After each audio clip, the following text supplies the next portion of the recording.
is Laura Alexander, and I'd like to tell you about a workshop that I'll be offering here at Carmel Foundation in early 2022. It is called Conscious Creativity, Utilizing the Power of Creativity as a Wellness Practice. Now, a little bit about me. I'm a contemporary artist and a creativity coach. I've been an interior designer since 1994, an award-winning luxury jewelry designer as well. Now, most recently, I have been a participating artist in the 2021 Hearts of Carmel project that was produced by Leadership Carmel in conjunction with Carmel Chamber of Commerce. And I was also a participating artist in the 2021 Point of Art, which benefited the Monterey Peninsula Ballet Theater. I have been trained as a transformational life coach through Sophia University in Palo Alto. This coaching program was connected through ICF, which is the International Coaching Federation in the United States. Now, as a lifelong creative, my foray into contemporary painting resulted from a serious neck injury I had in 2017. Through the encouragement of my pain management psychologist and doctors, I started painting in 2018 to help myself cope with ongoing pain. As a result, I created a large body of work and created a course on utilizing the transformational power of art in coping with anxiety and life challenges. This course will be launched online in 2022. My feeling and purpose for creating this workshop is the belief that creativity is one of the wonderful gifts of being human that allows you to break the spells of invisible constructs that keep us from living our greatest life and fullest self-expression. It serves to help you take your power back and literally reshape the narrative with your hands, heart, and mind. The workshop is for anyone dealing with anxiety or stress from life challenges. It does not require any artist training, background, or creative skills. I'd like to touch on the language of emotions, our neurobiology, and some ancient history. When we look at the language of emotions, we typically view the topic of emotions simply as a polarity: happy, sad, good, bad. Neuroscience has shown us through evolutionary biology that as we have evolved as a species, our brain is wired towards the negative. Our ancient ancestors needed to be aware of dangers such as wild animals, losses, and conflicts. Consequently, the brain evolved this built-in negativity bias with a hair trigger readiness to keep us alive. We are no longer living day to day worried about our life being in danger by an encounter with a wild animal, which could be our demise. But the stressors we live with today are different. We can still go along in our life and be happy, but this negativity bias creates an ongoing vulnerability to stress, anxiety, disappointment, and hurt. A key aspect of the negativity bias is the power of fear. Inner strengths such as happiness and resilience result from positive experiences. But unless we pay mindful, sustained attention to them, most positive experiences flow through our brains like water through a sieve. They're momentarily pleasant, but leave little lasting value in terms of changing the neural structure unless we create an awareness around them and actively create them as a memory. Think of negative thoughts as being like Velcro and positive thoughts like Teflon. Our brain's operating system has two settings: responsive and reactive. In the responsive mode, you meet challenges without them becoming stressors. The responsive mode is our baseline. Events occur, even difficult ones, but there's a kind of shock absorber in your brain that stops them from rattling you. Things may not be great, but you're basically fine. Your emotions in this mode remain generally positive, and there is little or no fuel for stress. The more you are in a responsive mode to life experience, the more you will build up a bank account of positive experiences which create resilience.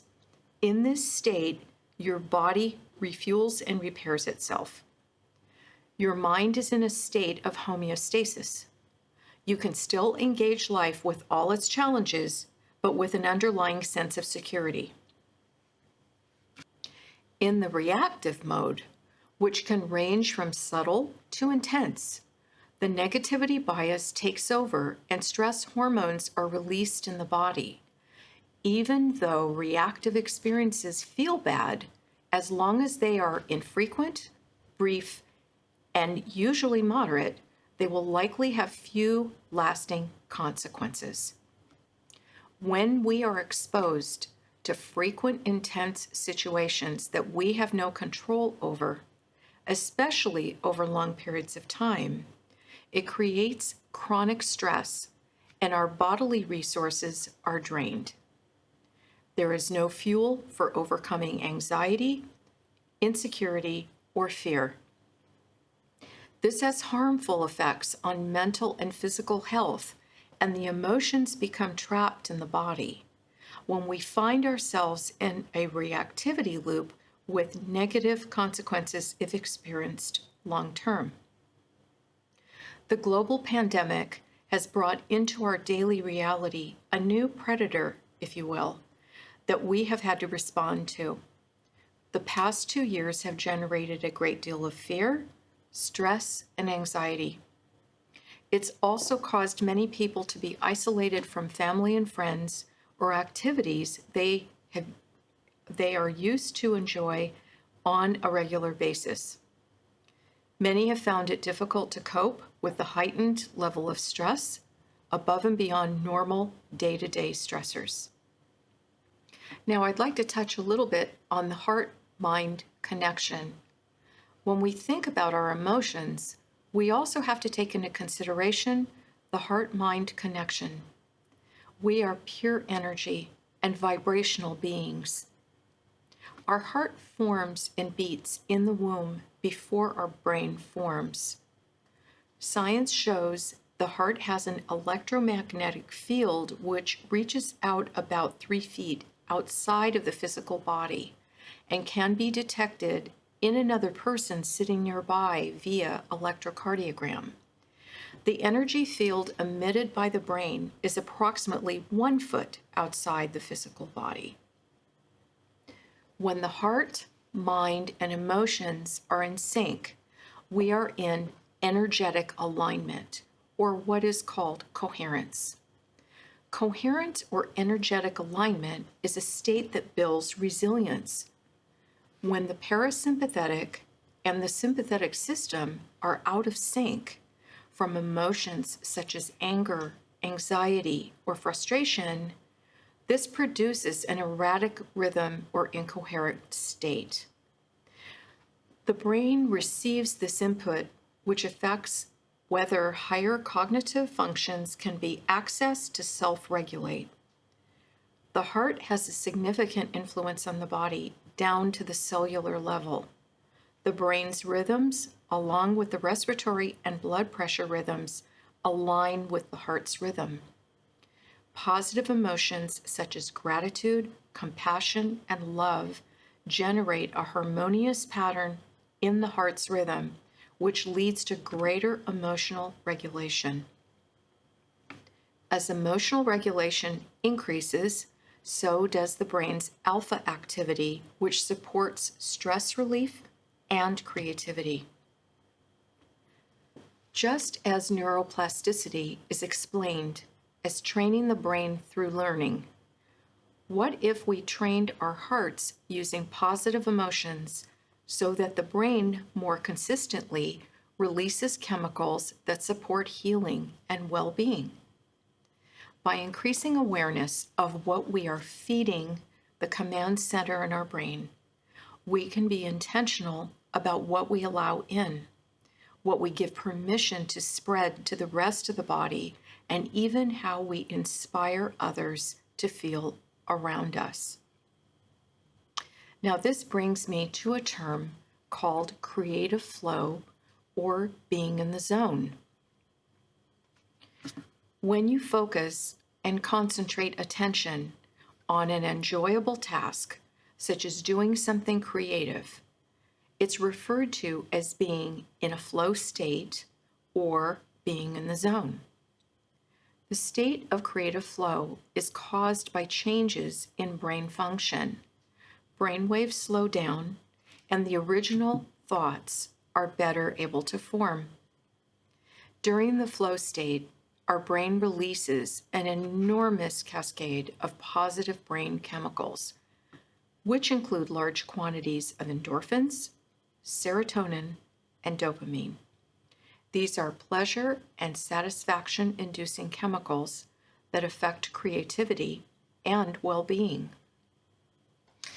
Now, I'd like to talk a little bit about the benefits of creativity, specifically art making.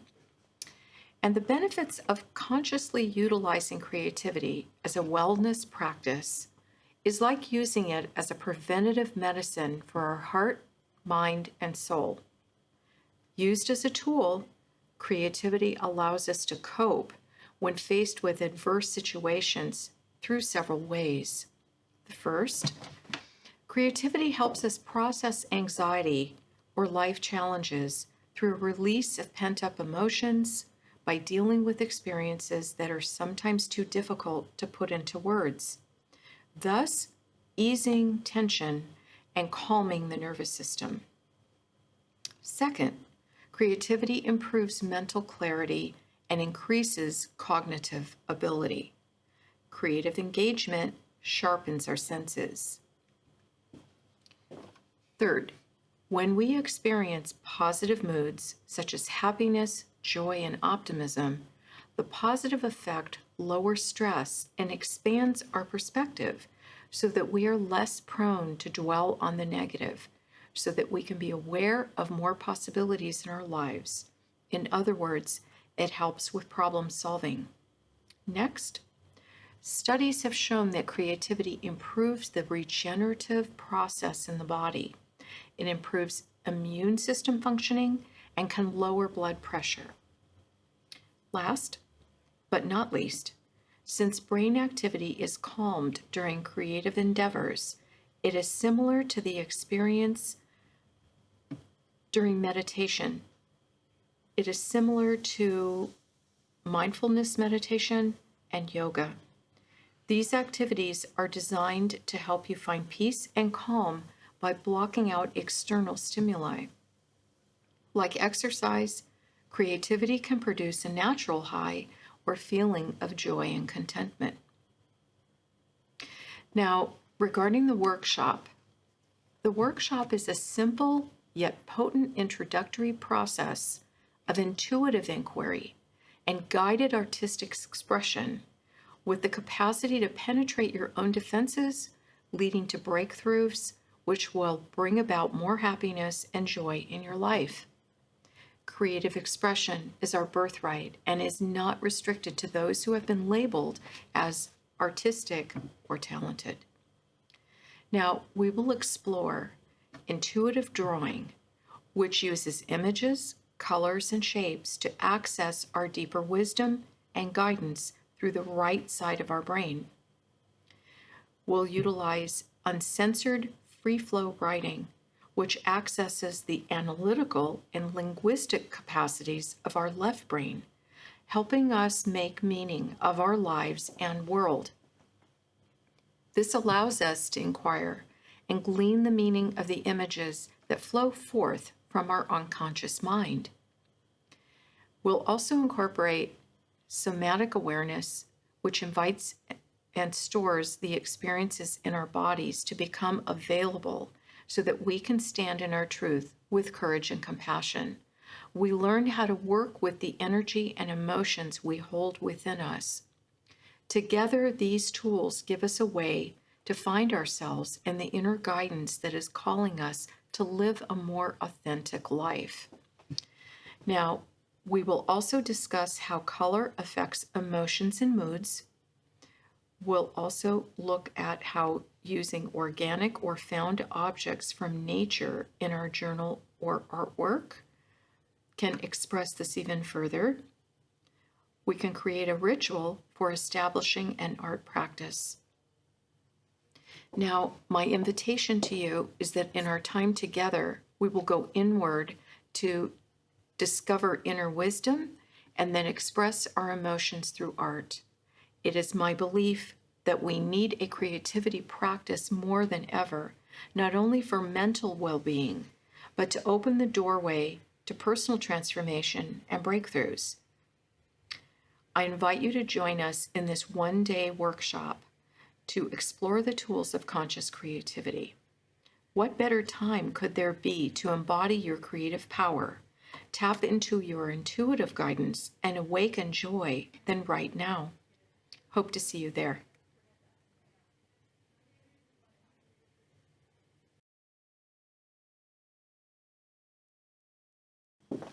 So next, I'd like to talk a little bit about the materials list for this workshop. The workshop is designed to use some very simple materials and supplies, some of which you may already have at home, and you'll only need 4 basic things. The first item is a journal or paper. Now, ideally, it's a large spiral-bound sketching or painting journal that lies flat when you open it, but any journal or paper will do. Try and get one that's at least 8 by 10 inches or larger so you have some room to move around on the page.